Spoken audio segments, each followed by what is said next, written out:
I know you all are familiar with the marketing funnel, and it's not entirely wrong. That's not what I'm saying, but I do think the analogy doesn't hold up like it used to. It used to be that, at this top awareness stage, maybe people were searching, they were browsing, and then they got to the interest stage and they were doing deeper research and visiting your website and asking questions. And then the consideration, they're comparing against competitors, and then they have their evaluation and purchase process. And today, I think it works more like this. I think it's a pinball machine. I think basically what happens is that people, first they're like, hey, I'm thinking about this thing. I'm going to ask a friend, and then I'll skim some blog posts and read some news and Google it and check out a white paper. Maybe I'll get a demo that, if it's enterprise or whatever, that I'll check out my Instagram and LinkedIn and YouTube and Threads and Reddit. And I'll ask ChatGPT or other AI tools, and maybe I'll subscribe to a newsletter or check out the newsletters I do subscribe to. Maybe the newsletter was the thing that tipped me off to it in the first place. And so this whole concept of a funnel is just busted. Let me show you what I mean. Let's say I'm looking for a new bank, right? I'm moving to Philadelphia. Maybe I already live there, and so I'm checking out banks, and I'm like, okay, I subscribe to this asset column Substack, and they've got a bunch of recommendations around things I should look for: FDIC insured, competitive APY. Tools, mobile checking deposit, sure, of course, fraud protection. All right, it's a little basic, but it gets me there.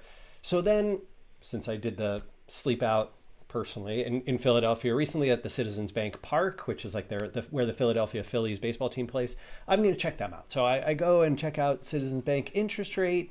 Right, this is another bounce. I'm like, okay, well, their private client money market has 3%. And 3.35%. I don't know whether that's good or not. I'm going to ask around on Reddit or see what somebody else asked. And there's some recommendations in here. And then, you know what? Someone suggested Bankrate. I'll go to Bankrate and I'll bounce around and see what they offer. Wow, 4%. That sounds way higher. Maybe I should be checking those guys out. So then I'm going to ask my buddy Will. I was like, yo, hey, Will. Oops. Hey, Will, any Philly banks you recommend? I'm not actually going to send him that message. And then I'm like, oh, I should check if they actually have one in the neighborhood I'm moving to. So I'm going to check near my, zip code 19122. Gosh, the ratings are super low. What are the reviews about? The lines are long and the debit machines don't work. Okay, this doesn't tell me much about the APY. That's kind of the thing that I care about. So then I'm going to go and check out Citizens Money Market accounts on their website, and then I'm going to, do you see what's happening?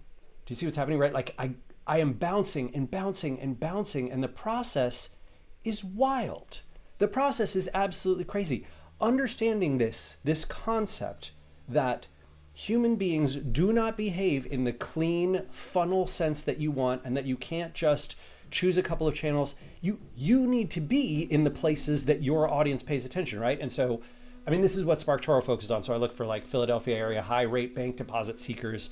And then I'm like, okay, who are they and which platforms are they on? Funny enough, like, oh yeah, Substack. I guess that makes good sense because, hey, I also started my journey with Substack. That was the thing that kind of nudged me there. And so this entire process makes me think of this meme, which was originally shared, I think, by Adam Singer, which is like, oh no, we need an econometrics model to evaluate which inputs contributed to which sales and this whole process. But you can't measure this stuff. You're never going to measure an appearance on a podcast. You're never going to be able to properly measure the value of, Citizens Bank having their branding on the Philadelphia Phillies stadium, right? Which was the thing that inspired me to look them up. You got to reach the right people in the right places with the right message. If your bank is trying to compete on locations and friendliness with tellers and short lines and debit machines, well, then you should be worried about those Google Maps reviews I showed you.